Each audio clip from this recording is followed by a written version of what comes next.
Hi అండి, welcome to చిట్టి creations. First time video చూస్తున్నట్లయితే సబ్స్క్రైబ్ చేసుకోండి. మనం ఇప్పుడు 2 బ్లౌజెస్ని ఒకేసారి ఎలా చాలా ఫాస్ట్గా కట్ చేయాలి అనేది చూసేద్దాం. చూస్తూనే ఉండండి. వీడియో నచ్చితే ఒక లైక్ ఇవ్వండి. సబ్స్క్రైబ్ అయితే కంపల్సరీ చేసుకోండి. ఫాస్ట్గా కట్ చేయడానికి కొన్ని ట్రిక్స్ అయితే ఉంటాయి, అవి అయితే చెప్పేస్తాను నేను. చూడండి. ఫస్ట్ అయితే మనం బ్యాక్ షోల్డర్ నుంచి కిందికి నడుము దగ్గరికి ఒక మార్క్ అయితే ఇచ్చేసుకోవాలి. అలాగే ఇటువైపే మళ్ళీ ఇక్కడ గల్ల దగ్గర ఒక మార్క్ అయితే ఇచ్చేసుకోవాలి. నేను ఫస్ట్ మెజర్మెంట్స్ అన్నీ పెట్టేసుకున్నాను. ఇంకా తర్వాత నెక్స్ట్ నడుము భాగం ఫాస్ట్గా తీసేసుకోవచ్చు. మనం బ్లౌజ్ తొందరగా స్టిచ్ చేయాలి అని వచ్చినప్పుడు ఇలా ఫాస్ట్గా మార్కింగ్ అంతా ఇటు తీసుకున్నాక నెక్స్ట్ మళ్ళీ ఇటువైపు ఈ మెజర్మెంట్ తీసుకోవాలి. ఆ తర్వాత పైన షోల్డర్ దగ్గర ఎంత ఇది 40 సైజ్ బ్లౌజ్, సో నేను 2.2 పెట్టేస్తున్నాను మార్కింగ్. 2.2 దగ్గర మార్కింగ్ పెట్టేసిన. నెక్స్ట్ ఇది 3.5 తీసుకున్నా. 40 సైజ్ కదా, 3.5 తీసుకోవాలి. నెక్స్ట్ 6.5 ఆర్మోల్ 6.5 తీసుకున్నా. ఈ మెజర్మెంట్తో మళ్ళీ ఇప్పుడు బ్లౌజ్ మెజర్మెంట్తో సైడ్కి ఒక మార్కింగ్ ఇచ్చుకోవాలి. నెక్స్ట్ ఆర్మోల్ దగ్గర ఒక 1.5 మార్క్ పెట్టుకొని ఒక కర్వ్ లైన్ అయితే డ్రా చేసుకోవాలి. ఇలా చేసుకొని అంతే, బ్యాక్ పార్ట్ అయితే కంప్లీట్ అయిపోతుంది. ఈ చిన్న చిన్న ఫాస్ట్గా చేసుకునే మెజర్మెంట్స్ మనకి మెయిన్ ఇంపార్టెంట్. ఇక తర్వాత ఇది ఒక రౌండ్, ఇక్కడ ఒక గల్ల దగ్గర ఒక రౌండ్ అయితే ఇచ్చుకోవాలి. గల్ల అయితే గల్ల, స్క్వేర్ అయితే స్క్వేర్. మనం ఫాస్ట్గా స్టిచ్ చేయాలి కాబట్టి రౌండ్ నెక్ పెట్టేసిన. ఇప్పుడు కట్ చేద్దాం. చూడండి, 2 బ్లౌజెస్ని ఒకేసారి కట్ చేశాను. ఇలా అయితే ఫాస్ట్గా అయిపోద్ది. మనకి ఇక్కడ కటింగ్ అనేది అటు ఇటు పోకుండా సమానంగా కట్ చేయడం జరిగింది. చూడండి. నెక్స్ట్ ఫ్రంట్ మన హ్యాండ్స్ తీసుకుందాం. హ్యాండ్స్ అయితే ఒకవైపు బ్యాక్ నెక్ తీసుకోవాలి, ఒకవైపు హ్యాండ్స్ తీసుకోవాలి. ఇదైతే మీకు తెలిసిందే.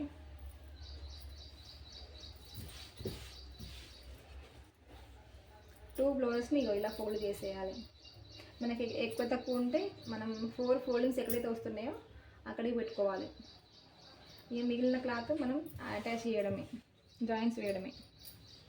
నెక్స్ట్ ఇక్కడ కూడా మనం 4 ఫోల్డింగ్స్ దగ్గర కింద కూడా చూసుకోవాలి ఎక్కడ వస్తున్నాయి, చూసి సమానంగా కట్ చేసుకొని అక్కడ నుంచి మార్కింగ్ పెట్టేసేయాలి.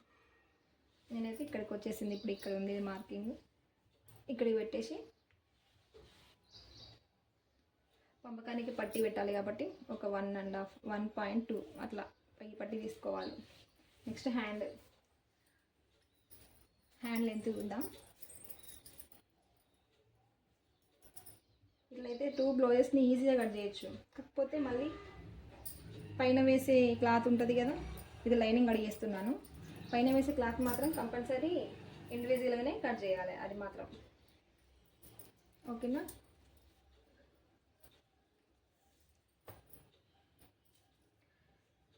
ఎంత ఉంది? ఇది 10.5 ఉంది. 10.5 ఉంటే ఇక్కడ మనం 3.5 దగ్గర ఒక మార్కింగ్ పెట్టుకోవాలి. ఇప్పుడు మనం ఇటు ఒక ఆర్మోల్ రౌండ్ చూసుకోవాలి, సేమ్ మనం లోతు కూడా చూసుకోవాలి. ఇక్కడ ఒక 1 ఇంచ్ వదిలేసి ఒక కర్వ్ లైన్ తీసుకోండి. ఇటు ఎక్స్ట్రా ఈ ఖర్చు కంపల్సరీ పడుతుంది. అది ఇప్పుడు కట్ చేసేద్దాం.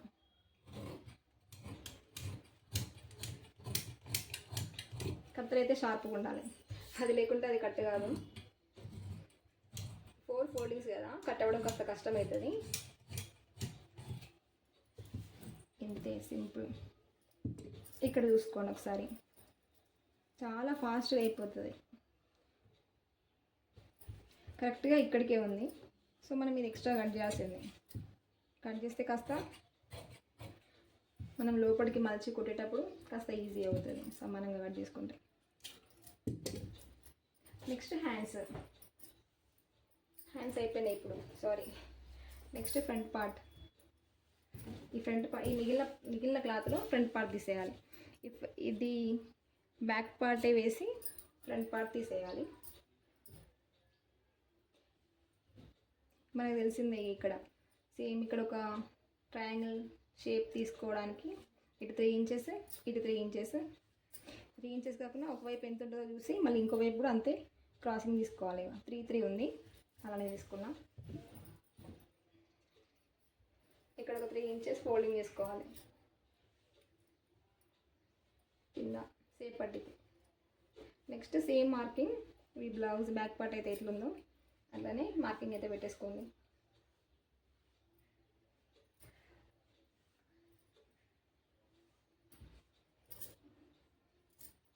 జస్ట్ మెజర్మెంట్ కోసమే ఇదంతా. తర్వాత మనం బ్లౌజ్తోనే మార్కింగ్ పెట్టుకోవాలి. ఇక్కడ ఇక ఫ్రంట్ పార్ట్ అయితే ఈజీగా అయిపోతుంది, చూసేయండి. ఒక రౌండ్ నెక్, ఈ నెక్ దగ్గర మనం ఒక మార్కింగ్ ఇచ్చుకోవాలి. సేమ్ ఈ రౌండ్ అయితే ఎలా ఉందో అలానే డ్రా చేసేయండి. ఇలా కరెక్ట్గా పెట్టాలి. క్రాస్ కటింగ్ కదా, కొంచెం అటు ఇటు పోవద్దు, క్రాస్ అయిపోతుంది, మళ్ళీ సాగిపోతుంది క్లాత్. ఈ 4 తుక్స్ దగ్గర మార్కింగ్ పెట్టుకోవాలి. నెక్స్ట్ ఈ పార్ట్ ఇక్కడైతే కొంచెం అంత జాయింట్ పడుతుంది, అదైతే కంపల్సరీ వేయాలి. నెక్స్ట్ ఇక్కడ నుంచి ఈ మార్కింగ్ దగ్గర నుంచి ఇలా ఒక రౌండ్, ఇక్కడైతే మనం 2 ఇంచెస్ డౌన్ తీసుకోవాలి. ఇక్కడ నుంచి ఇక్కడికి ఈ పాయింట్ నుంచి ఇలా ఒక కర్వ్ లైన్ అయితే తీసుకోవాలి. ఈ 2 ఇంచెస్ దగ్గర ఒక మార్కింగ్ పెట్టుకొని, ఇక్కడ ఈ 3 ఇంచెస్ దగ్గర ఒక మార్కింగ్ పెట్టుకొని ఇలా ఒక కర్వ్ తీసుకుంటే బ్లౌజ్ మంచిగా ఉంటుంది. ఇప్పుడు ఒక కొంచెం లోతు తీసుకోవాలి కదా ఫ్రంట్ పార్ట్కి. ఓకే, ఇప్పుడు కట్ చేసేయండి. అంతే, చాలా సింపుల్గా అయిపోతుంది బ్లౌజ్ కటింగ్ అయితే. స్టిచ్చింగ్ ఒకటి కొంచెం ఇది అలవాటు ఏంటంటే అది కూడా ఈజీ అయిపోతుంది. చూసారా, ఇది ఫ్రంట్ పార్ట్. ఇక దీనికి జాయింట్స్ పడతాయి కదా, ఈ జాయింట్స్ వేయడం కానీ ఇవన్నీ ఎక్స్ట్రా టైం. కాకపోతే ఇవన్నీ ఇక్కడే కట్ చేయాలి. కట్ చేసుకొని డైరెక్ట్ మిషన్ మీదకి వెళ్ళి మనం ఏం కట్ చేయొద్దు, డైరెక్ట్ కుట్టేయడమే. ఇక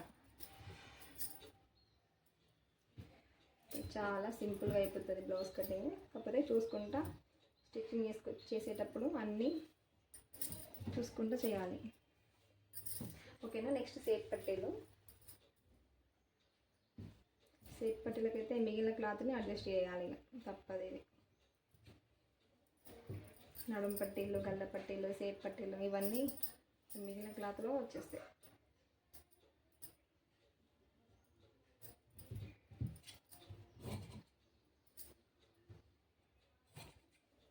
ఇదైతే సేప్ పట్టీకి తీస్తున్నాను. మనం స్టార్టింగ్ ఉక్సు కాజా పట్టి దగ్గర 3 ఇంచెస్ ఉండాలి సేప్ పట్టికి. నెక్స్ట్ ఇటు మన సైడ్కి ఏమో 2 ఇంచెస్ ఉండాలి. అంటే మనం ఖర్చు పోగా 3 ఇంచెస్ అయితే తీసుకోవాలి. ఇటు 3.5 తీసుకోవాలి, ఇటు 3 ఇంచెస్ తీసుకోవాలి. ఖర్చు పోతే మిగిలింది ఎంత అవుతుంది? 2.5, 3 అవుతుంది.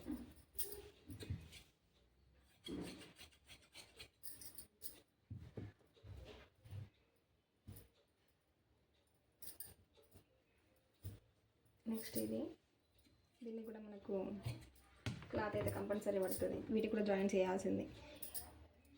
ఇప్పుడు ఎందుకు జాయింట్స్ అన్నిటికీ జాయింట్స్ వేయాల్సి వస్తుందంటే హ్యాండ్స్ చాలా లాంగ్ పెట్టుకుంటున్నారు కాబట్టి కంపల్సరీ అన్నిటికీ జాయింట్స్ పడుతున్నాయి.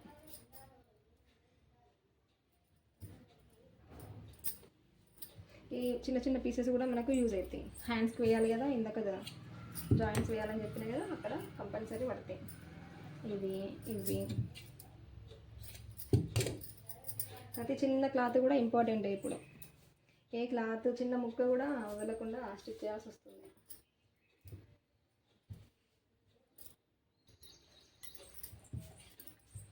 ఇప్పుడు మెయిన్ ఫ్యాబ్రిక్ పైన అంటే బ్లౌజ్ శారీ బ్లౌజ్ పైన క్లాత్ వేసి కట్ చేసేద్దాం. జస్ట్ మనం కింద అయితే ఈజీగా కట్ చేస్తుంది, ఎందుకంటే అన్ని పార్ట్స్ అన్నీ ఒకేసారి పెట్టేయచ్చు. ఇది టేబుల్ కాబట్టి కాస్త అడ్జస్టబుల్ చేసుకొని కట్ చేస్తున్నాను.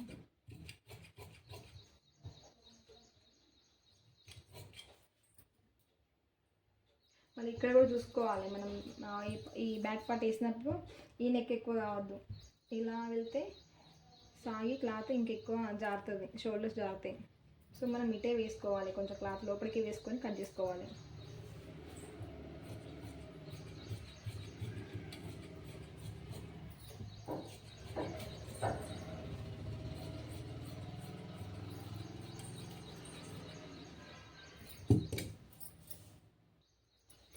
బ్యాక్ పార్ట్ అయితే కంప్లీట్ అయిపోయింది. ఇప్పుడు ఫ్రంట్ పార్ట్ కడిగేస్తున్నా.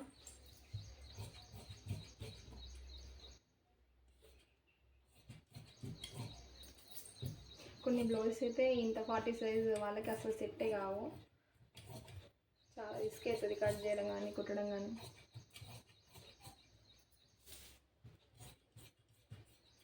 ఉన్న దాంట్లోనే అడ్జస్ట్ చేసి కుట్టాలంటే లైనింగ్ ఎక్కువ ఉండాలి. క్లాత్ లైనింగ్ ఎక్కువ ఉంటే అది నెక్స్ట్ వీడియోలో చెప్తా. లైనింగ్ ఎలా అయితే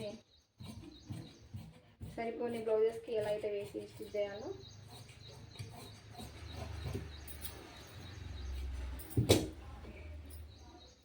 నెక్స్ట్ వీడియోలో చూసేద్దాం. ఇదైతే కంప్లీట్ అయిపోయింది. నెక్స్ట్ ఈ బ్లౌజ్ చూద్దాం. ఈ బ్లౌజ్ మెయిన్ క్లాత్ పైన వేసి కట్ చేసేద్దాం. ఈ మెయిన్ ఫ్యాబ్రిక్ పైన నేనైతే ఫస్ట్ హ్యాండ్స్ అయితే తీసుకుంటా. ఎందుకంటే ఇటు బార్డర్ ఉంటుంది కదా, బార్డర్తో ఉన్న క్లాత్ ఫస్ట్ అయితే తీసుకొని అటు మిగిలిన క్లాత్ బ్యాక్ పార్ట్ ఫ్రంట్ పార్ట్కి వేసేయచ్చు అని ఫస్ట్ అయితే హ్యాండ్స్ తీసుకుంటా.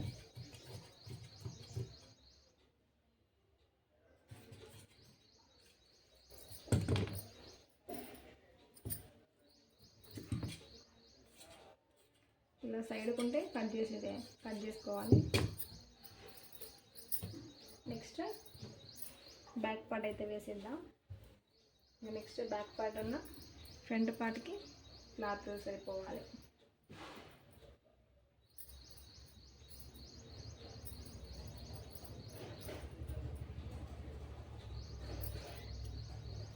ఇక్కడైతే వెడల్పు తీసుకోవద్దు క్లాత్. ఇది వేసేటప్పుడు మనం కరెక్ట్ మళ్ళీ 2 ఇంచెస్కే తీసుకోవాలి. ఇది కూడా ఒకవేళ ఫస్ట్ టైం స్టిచ్చింగ్ స్టార్టింగ్ చేసే వాళ్ళకు మనం ఇట్లా మార్కింగ్ పెట్టుకుంటే సరిపోతుంది. 2 ఇంచెస్ కాడికి మార్కింగ్ పెట్టుకొని కట్ చేసుకోవాలి. గల్ల వెడల్పు అయితే షోల్డర్స్ జారుతాయి. మళ్ళీ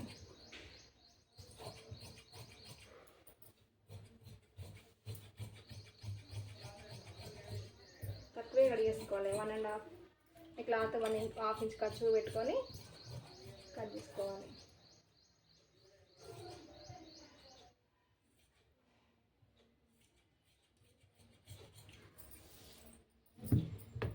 ఓకేనా, ఇది బ్యాక్ పార్ట్ అయిపోయింది. ఈ క్లాత్ అయితే చాలా తక్కువే ఉంది. దీన్ని కూడా అడ్జస్ట్ చేసి కుట్టడం.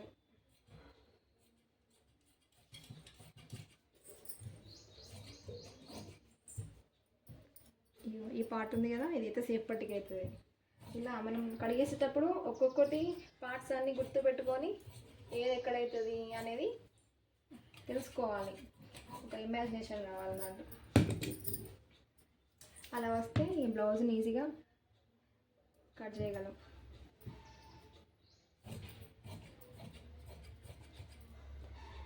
ఈ పార్ట్ ఇక్కడ వస్తుంది, ఆ పార్ట్ అక్కడ వస్తుంది అని ఒక ఇమాజినేషన్ కావాలి మనకి. అట్లయితే ఇప్పుడు చూడగానే చెప్పేసేయాలి ఈ పార్ట్ అయితే దీనికి యూజ్ అవుతుంది, ఏది దీనికి యూజ్ అవుతుందని. ఓకేనా, ఈ మిగిలిన క్లాత్లు అన్నీ జాయింట్ చేసి సేప్ పట్టీలకు అటు ఇటు తీసేయాలి. అంతే, చేసేది ఏం లేదు. ఒకవేళ శారీ క్లాత్ సేమ్ ఉంటే మనం కొంచెం ఆ పీస్ కట్ చేసేయచ్చు.